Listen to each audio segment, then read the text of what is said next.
এমনই একটি পাওয়ারফুল একটি ওজিফা আজকে বলে দিব। ধৈর্যের সাথে যদি শুরু থেকে শেষ পর্যন্ত আজকের এই ভিডিওটি আপনি দেখতে পারেন আর আমল করতে পারেন, ইনশাআল্লাহুল আজিজ যে নিয়ম থাকবে সেই নিয়ম অনুপাতে যদি আমলটি করেন তাহলে আপনার জন্য পাগল দিবানা হয়ে যাবে পৃথিবী একদিকে, আর সে আপনাকে নিয়ে থাকবে অন্যদিকে। কেউ কোনো শত্রু হোক, কোনো মানুষ হোক, কোনো কিছু শক্তির মাধ্যমে হোক, আপনাদের দুজনকে আলাদা করা সম্ভব হবে না। প্রিয় দর্শক, আপনি যদি চান আপনার প্রিয় মানুষটিকে আপনার আপন করার জন্য, আপনি যদি চান আপনার প্রিয় মানুষটি সারা জীবনের জন্য আপনার হয়ে থাকবে, তাহলে আজকের এই আমলটি আপনার জন্য। তবে কারা কারা আমলটি করবেন এর মধ্যে একটি শর্ত আছে। আপনার সম্পূর্ণ ভিডিওটি জানলে মানলে তো ইনশাল্লাহ আপনারা বুঝতে পারবেন আপনার জন্য এই আমলটি প্রযোজ্য কিনা। কেউ নৈরাশ হয়েন না, আমি আপনাদের জন্য ব্যবস্থা রেখেছি, সকলে আমলটি করতে পারবেন।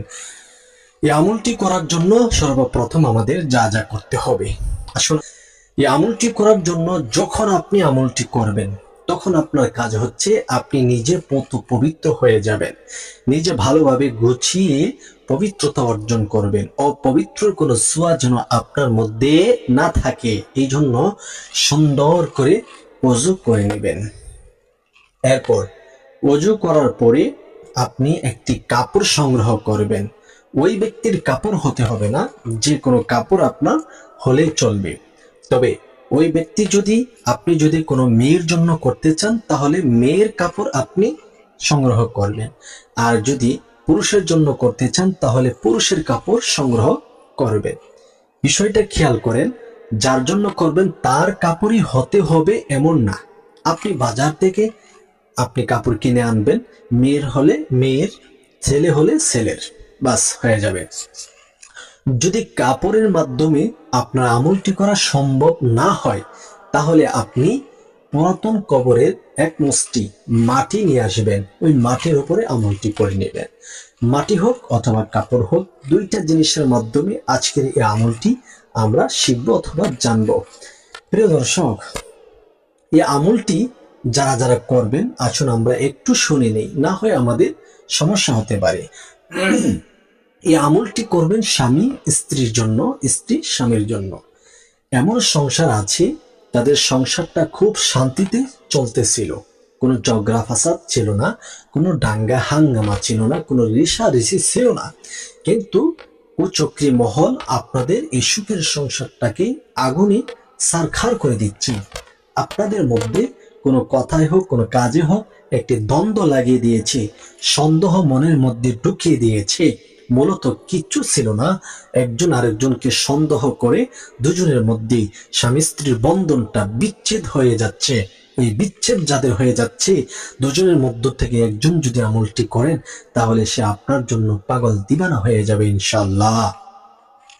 অথবা আপনার স্ত্রী অন্য পুরুষের সাথে চলে গেছে পরকিয়া করে, আপনার সন্তান আছে অথবা সন্তান নাই, কিন্তু আপনার স্ত্রীকে ছাড়া আপনি কিছুই বুঝেন না, থাকতে পারতেছেন না। আপনি চাচ্ছেন যে যাই হোক আমার স্ত্রী ভুলে অন্য পুরুষের সাথে চলে গেছে, এখন আমি তাকে আনতে চাই, কিভাবে আনবো? এই আমলের মাধ্যমে আপনার স্ত্রীকে আপনি ফেরত আনতে পারবেন। অথবা কোনো মা বোনের কোনো স্বামী যদি চলে যায়, অন্য কোনো পরনারীতে আসক্ত হয়ে দ্বিতীয় বিয়ে করে ওই স্ত্রীর কাছে আছে, কিন্তু আপনার কাছে কোনো যোগাযোগ অথবা ভরণ পোষণ, আপনার হক অধিকার কোনো কিছুই দিচ্ছে না, আপনি চাইলে আপনার সেই স্বামীকে আপনি আপনার কাছে ভালোবাসার বাঁধন দিয়ে বেঁধে আনতে পারবেন ইনশাআল্লাহ। কোনো ছেলে যদি কোনো মেয়েকে ভালোবেসে থাকেন অথবা কোনো মেয়ে যদি কোনো ছেলেকে ভালোবেসে থাকেন, কিন্তু ইসলামে তো এই সমস্ত ভালোবাসা, বিয়ের পূর্বে যে ভালোবাসা আছে সেটা হলো হারাম, নাজেস, কিন্তু আপনি করে ফেলেছেন, কি করবেন? এখন আপনি চাচ্ছেন যে বিয়ে করার জন্য দুজনের মধ্য থেকে একজন আপনাকে খুবই, দুজনের মধ্যে সম্পর্ক যখন ছিল খুবই একজন আরেকজনের জন্য জান প্রাণ ছিল, কিন্তু এমন একটা পর্যায়ে যে কোনো বিষয় নিয়ে হয়েছে আপনাকে পছন্দ করে না, দুজন থেকে একজন পছন্দ করে না, আরেকজন করে, কিন্তু আপনি তাকে ভুলে থাকতে পারছেন না, আপনি চাচ্ছেন তাকে নিয়ে আপনি সংসার করতে, বিয়ে করতে, তাহলে আপনার জন্য আজকের এই আমলটি খুবই ইম্পর্টেন্ট, গুরুত্বপূর্ণ হতে যাচ্ছে। চলুন তাহলে আমলটি কিভাবে করা যায় আমরা জেনে নেই। প্রিয় দর্শক, এই আমলটি করার জন্য দুইটা উপকরণ সংগ্রহ করতে হবে। ভিডিওর শুরুতে বলেছি, একটি হলো কাপড়, ছেলে হলে ছেলের জন্য ছেলে পুরুষের কাপড়, আর মেয়ে হলে মেয়ের কাপড় সংগ্রহ করতে হবে। তারপরে কাপড় দিয়ে যদি না করেন তাহলে আপনি করবেন কি, কবরের মাটি, যেটা আপনার জন্য সুবিধা হয় ওইটা সংগ্রহ করে আপনি ভালোভাবে ওযু করে আপনি বসবেন। বসে সর্বপ্রথম আপনি 3 বার ইস্তিগফার আদায় করে নেবেন। আস্তাগফিরুল্লাহ রাব্বি মিন কুল্লি যামবিন ওয়া আতুবু ইলাইহি। আস্তাগফিরুল্লাহ রাব্বি মিন কুল্লি যামবিন ওয়া আতুবু ইলাইহি। আস্তাগফিরুল্লাহ রাব্বি মিন কুল্লি যামবিন ওয়া আতুবু ইলাইহি। এরপর আপনি নবী আলাইহিস সালাতু ওয়াস সালামের উপর দুরূদ শরীফ পড়বেন। আল্লাহুম্মা সাল্লি আলা মুহাম্মাদ ওয়া আলা আলি মুহাম্মাদ কামা সাল্লাইতা আলা ইব্রাহিম ওয়া আলা আলি ইব্রাহিম ইন্নাকা হামিদুম মাজিদ। اللهم بارك على محمد وعلى آل محمد كما باركت على إبراهيم وعلى آل إبراهيم إنك حميد مجيد।